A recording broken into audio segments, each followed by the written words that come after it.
السلام علیکم ورحمۃ اللہ تعالیٰ وبرکاتہ۔ عزیزان ملت اسلامیہ، عزیزان ملت و رفیقان گرامی، آج میں آپ کو نماز تہجد کے بارے میں بتانے جا رہا ہوں۔ نماز تہجد کسے کہتے ہیں اور نماز تہجد کے بارے میں جو بھی نظام شریعت میں لکھا ہے انشاءاللہ آپ کو وہ معلوم ہو جائے گا۔ نماز تہجد نماز عشاء کے بعد اور فجر صادق سے پہلے، اس درمیان میں سونے کے بعد جو نوافل۔ عزیزان گرامی، آپ کو بتا دوں، نماز عشاء کے بعد یعنی یہاں پر نماز عشاء جو پڑھی جاتی ہے غالباً 8 سے شروع ہوتی ہے، 8 سے لے کر 8:30 بجے تک ساری مسجدوں میں نماز عشاء ادا کر لی جاتی ہے۔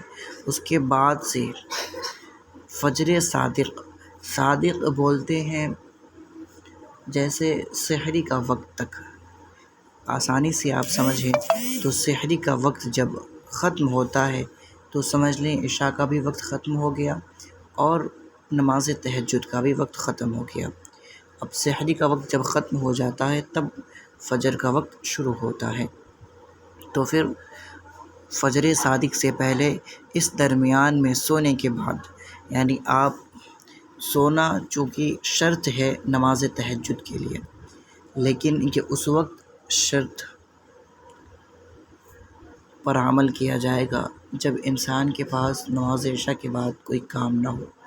بعض اوقات دیکھا جاتا ہے کہ ساری رات عبادت کا اگر ارادہ ہو تو آپ یہ شرط جو ہے ساقط ہو جائے گا۔ عزیزان گرامی، تو عشاء کے بعد اگر کوئی کام نہ ہو تو آپ سو جائیں اور پھر انشاءاللہ نماز تہجد کے لیے بیدار ہوں۔ تو جو نوافل پڑھے جائیں ان کو نماز تہجد کہتے ہیں۔ کم سے کم اس کی 2 رکعتیں ہیں اور زیادہ سے زیادہ 8۔ امام اعظم رضی اللہ تعالیٰ عنہ کی تحقیق پر 4 کر کے پڑھنا افضل ہے۔ حضور پرنور صلی اللہ تعالیٰ علیہ وسلم پر یہ نماز فرض تھی، امت سے فرضیت منسوخ ہو گئی، اب سنت ہے۔ یعنی یہ بات معلوم ہوتی ہے کہ نماز تہجد جو ہے نفل بھی ہے اور سنت بھی ہے، یعنی امت پر سنت ہے، لیکن ہمارے نبی کریم صلی اللہ تعالیٰ علیہ وآلہ وسلم پر فرض تھی۔ تو عزیزان گرامی، ہمیں کوشش کرنی چاہیے نماز تہجد ادا کرنے کی، لیکن اس سے زیادہ ضروری ہے نماز فرض 5 جگانہ ادا کرنے کی۔ اب آپ نماز تہجد کی فضیلت جان لیں۔ قرآن کریم میں متعدد مقامات پر تہجد پڑھنے والوں کا تذکرہ فرمایا۔ 21ویں پارے میں سورہ سجدہ کے 2 رکوع میں اس طرح ذکر فرمایا: تتجافی جنوبہم عن المضاجع يدعون ربهم تتجافى جنوبهم عن المضاجع يدعون ربهم خوفا وطمعا ومما رزقناهم ينفقون فلا تعلم نفس ما أخفي لهم من قرة أعين جزاء بما كانوا يعملون۔ یعنی شب میں ان کے پہلو بستروں سے علیحدہ ہو جاتے ہیں، ناراضگی کے خوف اور رحمت کی طمع میں اپنے رب کی عبادت کرتے ہیں اور ہمارے دی ہوئی دولت سے ہماری راہ میں خرچ کرتے ہیں، تو آنکھوں کو ٹھنڈک پہنچانے والی نعمتیں جو ان کے واسطے پوشیدہ رکھی گئی ہیں ان کا کئی نفس کو علم نہیں ہے، ان کا کسی نفس کو علم نہیں ہے، حتیٰ کہ فرشتے بھی ان سے لا علم ہیں۔ حدیث پاک میں فرمایا کہ اللہ تعالیٰ قیامت میں جب تمام اولین و آخرین کو جمع فرمائے گا تو منادی ایسی آواز سے ندا کرے گا جس کو تمام مخلوق سنے گی کہ ابھی سب کو معلوم ہوا جاتا ہے کہ آج مولا تعالیٰ کے کرم کا زیادہ حقدار کون ہے۔ پھر منادی واپس آ کر کہے گا کہ وہ حضرات کھڑے ہو جائیں جن کے پہلو شب میں بستر سے علیحدہ ہو جاتے تھے، ایسے بندے کم تعداد میں ہوں گے۔ پھر لوٹ کر منادی آئے گا اور کہے گا وہ حضرات بھی کھڑے ہو جائیں جو تنگ دستی اور بیماری میں اللہ تعالیٰ کی بارگاہ میں اعلیٰ درجہ کا شکریہ پیش کیا کرتے، اور یہ بھی قلیل ہوں گے یعنی کم ہوں گے۔ پھر ان سب کو جنت میں لے جائیں گے، اس کے بعد باقی لوگوں کا حساب ہوگا۔ تفسیر کشاف۔ حدیث پاک میں سرکار کونین صلی اللہ تعالیٰ علیہ وآلہ وسلم نے ارشاد فرمایا کہ شیطان سوتے وقت گدی پر 3 گرہ لگا دیتا ہے، ہر ایک گرہ کی جگہ یہ کلمات پڑھ پڑھ کر دم کرتا ہے: علیک لیل طویل فارقد۔ ترجمہ یہ ہے: بڑی رات پڑی ہے، سوتا رہ۔ شیطان یہ جو گرہ لگاتا ہے انسان کے بستر پر، کیا کہتا ہے کہ علیک لیل طویل فارقد۔ ترجمہ یہ ہے کہ بڑی رات پڑی ہے، یعنی بہت بڑی رات ہے، سوتا رہ۔ پس اگر بندہ شب میں بیدار ہوا اور ذکر الہی کیا تو ایک گرہ کھل جاتا ہے، پھر وضو کیا دوسرا گرہ کھل جاتی ہے، پھر نماز پڑھی تو تیسری گرہ کھل جاتی ہے، پھر صبح کو بندہ بشاش ہوتا ہے، اور اگر شب میں بیدار نہ ہوا تو قلب میں انقباض اور طبیعت کسل مند ہوتی ہے۔ اللہ اکبر۔ عزیزان گرامی، اللہ تعالی ہمیں عطا فرمائے نماز تہجد کی توفیق۔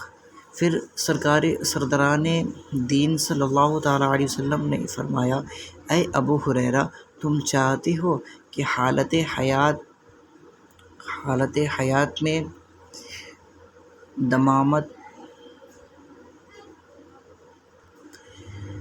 اے ابو ہریرہ تم چاہتے ہو کہ حالت حیات و ممات میں، قبر میں اور قبر سے اٹھتے وقت قیامت کے دن تم پر اللہ تعالیٰ کی رحمت ہو، تو رات میں اٹھ کر اپنے رب کو راضی کرنے کے لیے نماز پڑھو۔ اے ابو ہریرہ، اپنے گھر کے گوشوں میں نماز پڑھو تو تمہارے گھر کا نور آسمان میں پہنچے گا، جیسے کہ ستاروں کا نور زمین والوں کو محسوس ہوتا ہے۔ حدیث پاک ہے، نیز فرمایا: رات کی نماز اختیار کرو کہ یہ تم سے پہلے نیک بندوں کا طریقہ ہے اور قرب الہی کے حصول کا ذریعہ ہے، گناہ معاف ہونے کا سبب اور بدن کی بیماریوں کو دور ہونے کے لیے موجب ہے اور گناہوں سے روکنے والا ہے۔ حدیث۔ سید الانبیاء صلی اللہ تعالیٰ علیہ وسلم نے حضرت ابو ذر رضی اللہ تعالیٰ عنہ سے فرمایا کہ اگر تم کسی سفر کا ارادہ کرتے ہو تو اس کے لیے سامان کرو گے؟ عرض کیا: جی ہاں۔ فرمایا: تو سفر قیامت کے لیے سامان کرنا زیادہ اہم ہے۔ ہم ایسی چیزیں تعلیم کر دیں جو اس دن تمہیں نفع پہنچائیں۔ عرض کیا: میرے ماں باپ حضور پر قربان ہوں، تعلیم فرمائیے۔ فرمایا: سخت گرمی کے دن روزہ رکھا کرو، قیامت کی گرمی سے محفوظ ہونے کے لیے شب کی تاریکی میں 2 رکعت پڑھا کرو، قبر کی وحشت دور ہونے کے واسطے حج کیا کرو تاکہ تمہارے عظیم الشان کام بحسن خوبی انجام پائیں۔ مسکین پر صدقہ کرو، اتنی طاقت نہ ہو تو اچھا کلمہ زبان سے لگا لو، یہ بھی صدقہ کرنا ہے، یا بری بات کہنے سے زبان کو روکو، یہ بھی صدقہ کرنا ہے۔ حدیث۔ اشرف انبیاء صلی اللہ تعالیٰ علیہ وسلم نے دعا فرمائی کہ اللہ تعالیٰ اس بندے پر رحم فرمائے جس نے شب میں اٹھ کر نمازیں پڑھی، پھر اپنی بیوی کو بیدار کیا تو اس نے بھی نماز ادا کی، اور اگر بیوی انکار کرے تو اس کے چہرے پر پانی چھڑک دے۔ اسی طرح عورت کے لیے بھی دعا فرمائے کہ اللہ تعالیٰ اس عورت پر رحم فرمائے جس نے شب میں بیدار ہو کر نماز پڑھی، پھر اپنے شوہر کو بیدار کیا تو اس نے بھی نماز ادا کی، اور اگر شوہر انکار کرے تو عورت اس کے چہرے پر پانی چھڑک دے۔ کیسے خوش نصیب ہیں وہ مرد و عورت جو محبوب خدا صلی اللہ تعالیٰ علیہ وسلم کی اس دعا کا مصداق بنے۔ حدیث: حضور پرنور صلی اللہ تعالیٰ علیہ وسلم کی خدمت میں ایک شخص کا تذکرہ کیا گیا جو رات بھر سویا یہاں تک کہ صبح ہو گئی۔ فرمایا، یہ ایسا شخص ہے جس کے کان میں شیطان پیشاب کر گیا، جس کی وجہ سے شب کی برکتوں سے محروم رہا۔ حدیث: حضرت عائشہ رضی اللہ تعالیٰ عنہا فرماتی ہیں کہ محبوب خدا صلی اللہ تعالیٰ علیہ وسلم شب میں اس قدر قیام فرماتے کہ پائے مبارک یعنی پیر مبارک متورم ہو کر پھٹ جاتے۔ ایک مرتبہ میں نے عرض کیا، حضور اتنی تکلیف برداشت کیوں فرماتے ہیں جبکہ اللہ تعالیٰ نے حضور کے صدقے میں حضور کے اگلے پچھلے جملہ متعلقین کی لغزشیں اور ان کے گناہ معاف فرما دیے۔ فرمایا، تو کیا میں بندہ شکر گزار نہ بنوں؟ یعنی شب بیداری اور اس میں یہ سخت ترین ریاضت پر پروردگار عالم کے اس احسان عظیم کا شکریہ ہے۔ پروردگار عالم اس احسان عظیم کا شکریہ ہے کہ آدم علیہ السلام سے لے کر قیامت تک ہونے والے میرے تمام متوسلین کی لغزشوں اور خطاؤں کی مغفرت میرے وجہ سے فرما دی۔ یوسف ابن مہران رضی اللہ تعالیٰ عنہ فرماتے ہیں کہ زیر عرش ایک فرشتہ بشکل مرغ ہے جس کے نیچے موتیوں کے اور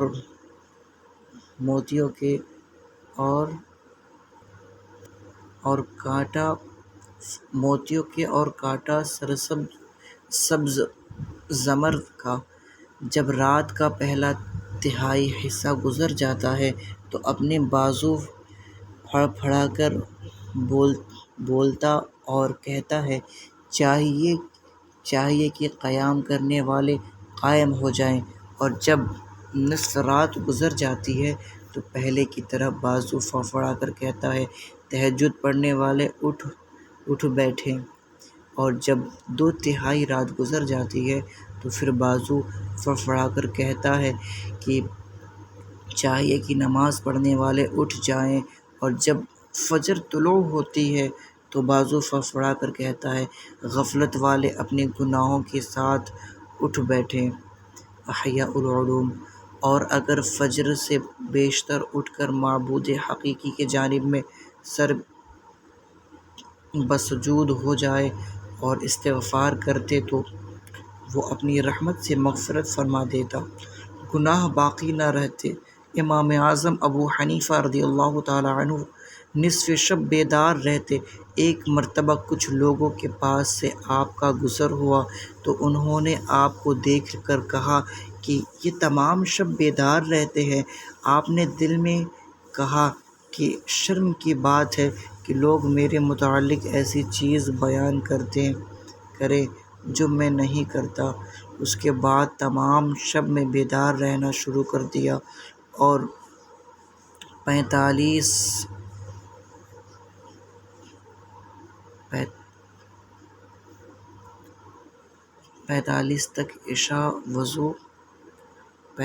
سال تک عشاء کے وضو سے نماز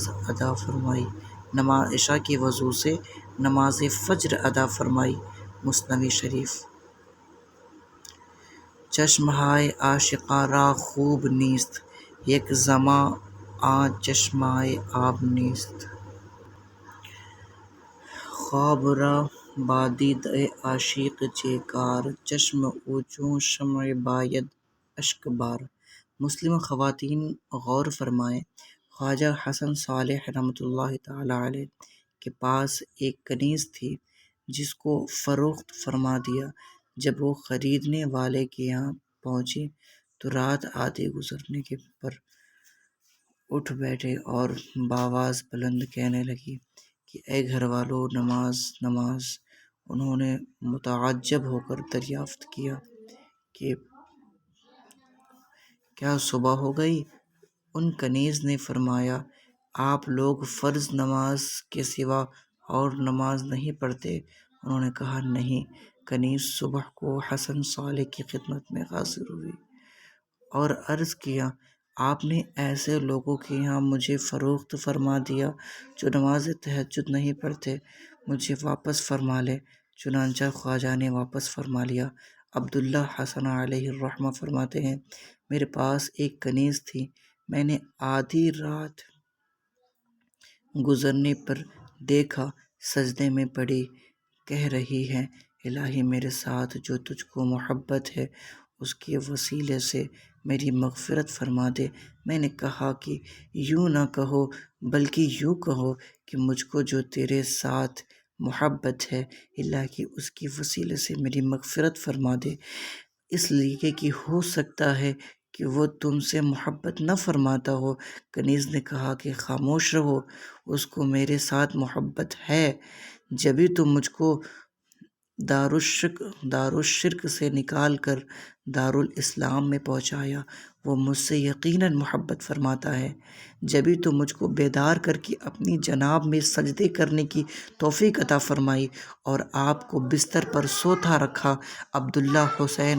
عبداللہ حسین علیہ الرحمہ فرماتے ہیں کہ اس گفتگو سے متاثر ہو کر میں نے ان سے کہا کہ اللہ تعالیٰ کے لیے میں نے تم کو آزاد کر دیا۔ کنیز نے کہا کہ اے میرے آقا، تم نے میرے ساتھ برا کیا۔ اب تک مجھے 2 اجر ملتے تھے، ایک تمہارے خدمت کا اور ایک اپنے مالک حقیقی کی خدمت کا، اب ایک ہی رہ گیا۔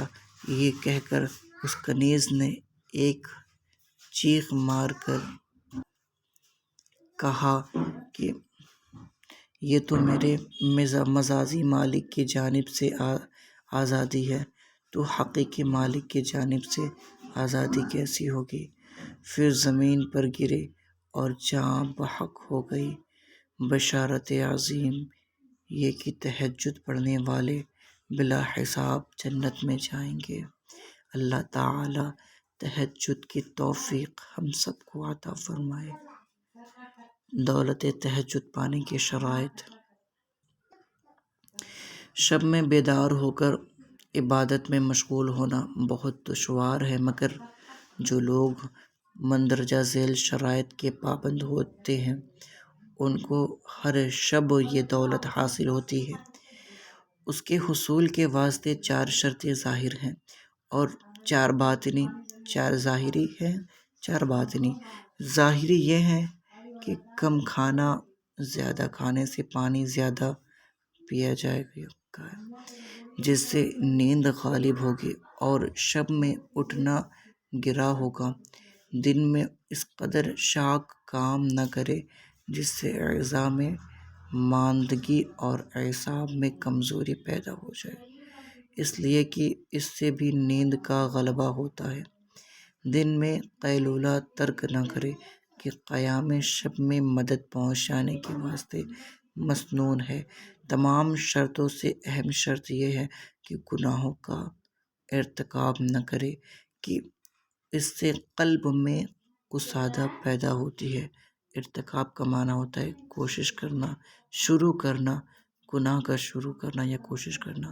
نہ کرے کہ اس سے قلب میں کسادت پیدا ہوتی ہے، قلب میں خرابی پیدا ہوتی ہے جو بندے اور اسباب رحمت کے درمیان حائل ہو جاتی ہے۔ امام ثوری رحمۃ اللہ تعالی علیہ فرماتے ہیں، میں ایک گناہ کے باعث 5 مہینے تک قیام شب سے محروم رہا۔ لوگوں نے دریافت کیا کہ وہ گناہ کیا تھا؟ فرمایا، میں نے ایک شخص کو روتے دیکھ کر اپنے دل میں کہا کہ یہ ریاکار ہے۔ باطنی شرطیں یہ ہیں کہ قلب کو کینہ مسلم سے پاک اور فضول افکار دنیاوی سے صاف رکھے، ورنہ بیداری نصیب بھی ہوئی تو بحالت نماز یہی خیالات قلب میں آئیں گے۔ نمبر 2، قلب میں خوف الہی کے ساتھ آرزوؤں کی کمی ہو۔ آیات قرآنی۔ نمبر 3، آیات قرآنی و حدیث نبوی اور اسلاف کے مقالات سے قیام شب کی فضیلت معلوم کرے تاکہ رغبت مستحکم ہو جائے۔ نمبر 4، حب الہی اور یہ اعتقاد رکھے کہ میں اپنے رب سے مناجات کر رہا ہوں اور وہ میرے احوال پر مطلع ہے۔ یہ باطنی شرطوں میں سب سے اہم شرط ہے۔ اللہ تعالی ہمارے احوال سے بواقف ہے، وہ جانتا ہے کہ ہمارے کیا حالات ہیں۔ اللہ تعالی ہمیں نماز تہجد کی توفیق عطا فرمائے اور ان تمام شرطوں پر عمل کرنے کی سچی، اچھی، اعلیٰ توفیق و رفیق عطا فرمائے۔ وما علینا الا البلاغ۔ السلام علیکم ورحمۃ اللہ تعالی وبرکاتہ۔